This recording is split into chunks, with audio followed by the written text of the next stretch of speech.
বাবার ব্যবহৃত পুরাতন আসবাবপত্র নিলামে বিক্রি করছে তার দুই পুত্র, কিন্তু মূল উদ্দেশ্য ছাপিয়ে বিপরীতমুখী চরিত্রের দুই ভাইয়ের মধ্যে শুরু হয় অতীত নিয়ে দ্বিধা, বর্তমান নিয়ে হতাশা আর ভবিষ্যৎ নিয়ে টানাপোড়েন। সম্পর্কের মাঝেও কি তাহলে শেষ পর্যন্ত আসে হার জিতের প্রশ্ন, নাকি তা টিকিয়ে রাখার চেষ্টায় কাউকে কাউকে চুকাতে হয় জীবনের অমূল্য মূল্য? দর্শক, এমনই গল্পে গতকাল রাজধানীর শিল্পকলা একাডেমিতে মঞ্চস্থ হয়েছে নাটকের দল অনুস্বরের জনপ্রিয় নাটক মূল্য অমূল্য। মোহাম্মদ বাড়ির রূপান্তর ও নির্দেশনায় আর্থার মিলারের দ্য প্রাইস অবলম্বনে মঞ্চ নাটকটির ভাবানুবাদ করেছেন অসিত মুখোপাধ্যায়। সেই থেকে কিন্তু অনেক কথা বলা হচ্ছে, আসল কথা ছাড়া। এবার একটা দাম বলেন বলে চুকিয়ে ফেলেন প্লিজ। বাবার মৃত্যুর পর তার ব্যবহৃত পুরনো সব আসবাবপত্র নিলামদার খোদা বক্সের কাছে বিক্রি করছে দুই ছেলে রঞ্জু আর মঞ্জু। বিক্রির উদ্দেশ্যকে ছাপিয়ে বিপরীতমুখী চরিত্রের এই দুই ভাইয়ের মধ্যে হঠাৎ শুরু হয় অতীত নিয়ে দ্বিধা, বর্তমান নিয়ে হতাশা আর ভবিষ্যৎ নিয়ে টানাপোড়েন। ভবিষ্যতের ভয়ে তিনি আচ্ছন্ন ছিলেন। তোমার উপর হয়তো অকৃতজ্ঞ ছিলেন না, কিন্তু কতদিন তুমি তাকে ধরে রাখবে সে বিষয়ে খুব একটা নিশ্চিত ছিলেন। এমনই গল্পে বুধবার রাজধানীর শিল্পকলা একাডেমির এক্সপেরিমেন্টাল থিয়েটারে মঞ্চস্থ হয়েছে নাটকের দল অনুস্বরের তৃতীয় প্রযোজনা মূল্য অমূল্য।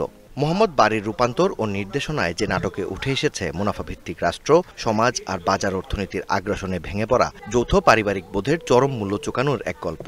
দর্শকের কাছে গ্রহণযোগ্যতার জায়গা থেকে বা যে দর্শকের তৃপ্তির জায়গা দেখে তারা নাটকটাকে এনজয় করে এবং সেটার প্রতিক্রিয়া আমাদেরকে জানায় যে হ্যাঁ তারা তৃপ্ত। সেই জন্যই আমরা এই এতদিন যাবত এটা করে আসতে পারছি। ক্ষমতা আর অর্থ প্লাস সম্পর্ক একসাথে যুক্ত তো, আর আমাদের মানে সব জায়গায় হয়তো আমরাও এই সম্পত্তির ব্যাপারটা আমরা খুব রিলেট করি।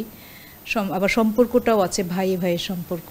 সামাজিক বা পারিবারিক যে একটা নীতি নৈতিকতার জায়গা, সেটাই হচ্ছে এই নাটকের বিষয়। নাটকে নিলামকারী খোদাবক্সের রহস্যে ঘেরা চরিত্রের পাশাপাশি দুই ভাইয়ের ব্যক্তিত্বের এই দ্বন্দ্ব আর যুক্তিতর্কের মাঝে উঠে আসে লোভ, অনিশ্চয়তা, ষড়যন্ত্র আর হতাশাগ্রস্ত সময়ের এক বয়ান। মূল্য অমূল্য অনুস্বরের দর্শকপ্রিয় নাটকগুলোর একটি। নির্দেশকের মতে দর্শকদের ভালোবাসা আছে বলেই মঞ্চে বারবার ফিরছে নাটকটি। দর্শকরা এই নাটকটা দেখে অন্তত শিল্প রসের যে জায়গাটা পায়, এই জায়গাটা আমাকে খুব আনন্দ দেয়। এবং তার প্রত্যেকেই আসে যে অসাধারণ অভিনয়টার কথা বলে, যে অভিনয়টা খুব ভালো হয়েছে, যে কয়েকজন অভিনয় করেছে, 3-4টা ক্যারেক্টার মাত্র। তো সেই জায়গাটায় আমি দর্শক যে প্রতিক্রিয়াটা পাই সেটা খুবই ভালো, যে কারণে এই নাটকটি এখন পর্যন্ত আমরা বেশ ভালো সাড়া পাই। দর্শক নন্দিত একটি নাটক হিসাবে আমরা মনে করি যে এটি ঢাকার মঞ্চে এখনও সবই বিবেচনা করে। আর্থার মিলারের দ্য প্রাইজ অবলম্বনে মূল্য অমূল্য নাটকের ভাবানুবাদ করেছেন অসিত মুখোপাধ্যায়। মাকসুদুল হক ইমু, ডিবিসি নিউজ।